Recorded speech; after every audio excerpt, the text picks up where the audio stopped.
سعدی احمد پیره اندام مکتبا سیاسی ایکتیان اجتماعی کردستان راگهاند دوید پارتی پنگا و پاوجید بو چارەسەریە آریشان لپشتی پیاما بارزانی او حزب نشد خو هر لپشت بارزانی و شریتن او گوتنین سعدی احمد پیره ده چاوپیکتنه که داد گل روزنامه کردستانی نه دا هات یک و درباره ناکوکیات نابرا لعننو پیاما مسعود بارزانی و قیران دارای آخفتیو سعدی احمد پیره گوت او دست پیش خرین هاتی نکرن یان او پیاما هات یدن یا پارتی نینه بلکو یاوی بخویو مگازنده هبونکو پارتی نشن خول پشت بارزانی و شریتن بیستی هیوا بوری مسعود بارزانی ده پیامه که در را گهاند جاره سریا قیران سیاسی هرمی بیوی آوایت هیتا کرن کو پارتین سیاسی بکونا دانستاندن و پرلمان بهتا کارا کرن و سروکاتیانی بو پرلمانی بهتا هل بجارتن و هر وصا پارتین سیاسی لسروی چنده ریک کون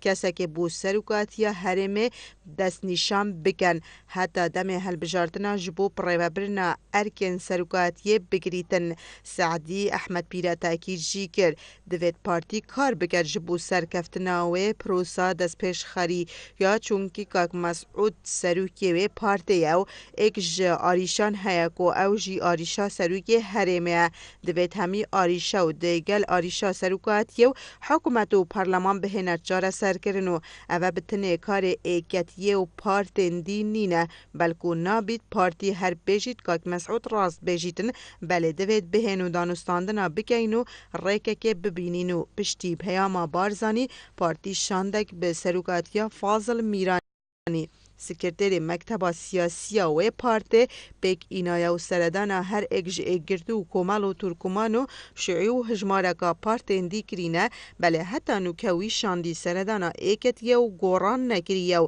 لدرجه های آخفتنین خودا سعدی گوت از وسط بینم او شانده پارتی درست کری کاره که باشه و بدوی دست خوشی لبهتا کرن و لدم نوکه دا هیتا گوتن کاده کنگی کمبون هینه کرن و برفره بن سرارای وان گرژی و آستانگن ما هین بایه و چنده مگازنده و آخفتن جی بو هفدو هنو دوید لکمبون دو قولی بو کمبون مزنتر بچینو همی پارتین سیاسی تیدا پشکدار ببنو درباره وی مرجع پارتی بو رکفتن سعدی احمد پیره راگهاند کاک مسعود پیام خدا بحث سرکاتیه هرمی پارلمان و حکومت کریه کو هر سه سرکاتی نو به وی فرمه هاتینا قبول کرنو از وسط بینم کو همی لانین سیاسی بگوران جیوه هلوست نرنی دیار نکریه بله هند مینیدن کو ایرادا رکفتن هبیدنو هر اگج ایگتی و گوران ده بجداد گل شانده پارتی کمبنو